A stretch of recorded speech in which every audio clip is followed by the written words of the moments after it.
خواب میں پتہ نہیں کوئی بہت مجھے مارتا، یہ سب جھوٹی باتیں ہیں، برے خواب آتے ہیں، کسی کو بتایا ہی نہ کریں۔ حضور نے فرمایا خواب دو قسم ہوتے ہیں، ایک رحمانی ایک شیطانی۔ رحمانی خواب کی علامت تو یہ ہے کہ وہ تہجد کے وقت میں آتا ہے اور آدمی پاک صاف بستر پہ سویا ہو اور باوضو لیٹا ہو، اس وقت جو اس کو خواب آتا ہے وہ تقریباً صحیح ہوتا ہے۔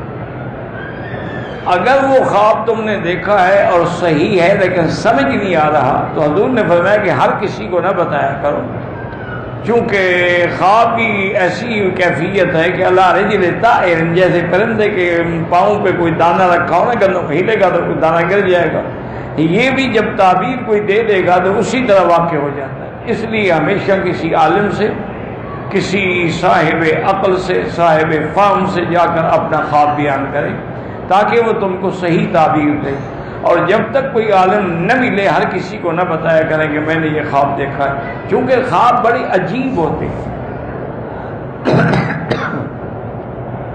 ایک دفعہ ہارون الرشید بادشاہ کی جو بیوی تھی نا، زبیدہ بیوی، بڑی اللہ والی عورت تھی اور بڑی نیک صالح تھی، جس نے یہ مکے والوں کے پانی کا انتظام کیا، اور عین زبیدہ آج تک وہ قائم ہے۔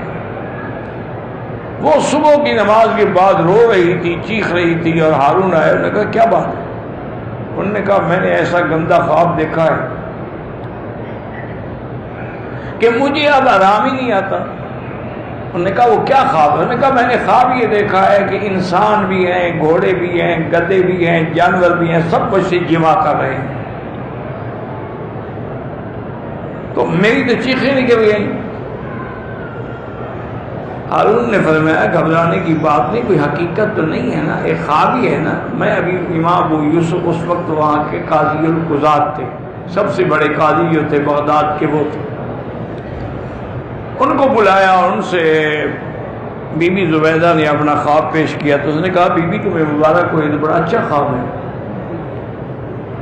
انہوں نے کہا عجیب بات ہے امام صاحب، کیسے اچھا خواب؟ انہوں نے کہا بھی جمع کر کے آدمی کو فائدہ ہوتا ہے نا، لذت ہوتی ہے، فائدہ اٹھاتا ہے نا، مطلب یہ ہے کہ تم کوئی ایسا کام کرو گی جس کا انسان تو انسان، جانوروں کو بھی فائدہ ہوگا۔ تو اللہ نے ان سے پھر یہ کام لیا، عین زبیدہ اس نے بنائی جس سے ساری دنیا پانی پی۔ پہلے مکے کا اور پانی کوئی نہیں تھا، انسانوں کے لیے بھی اور جانوروں۔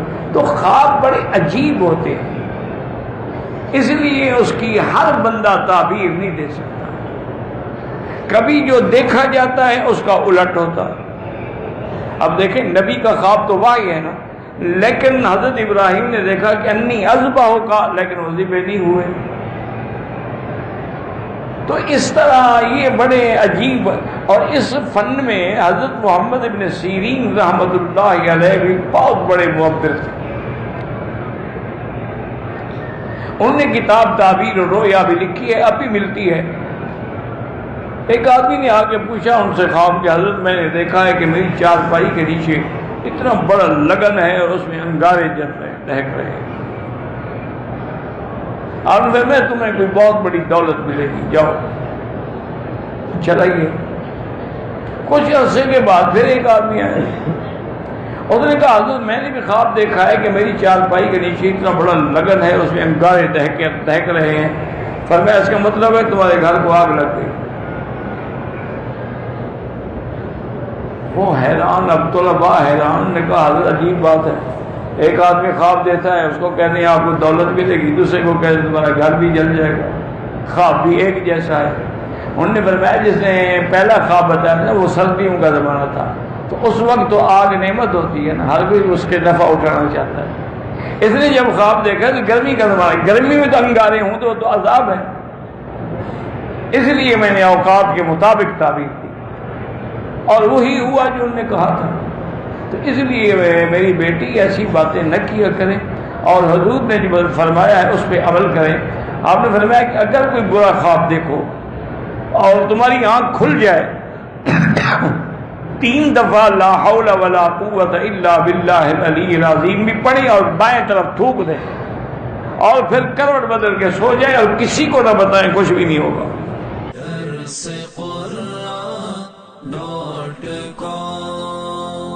www.darsequran.com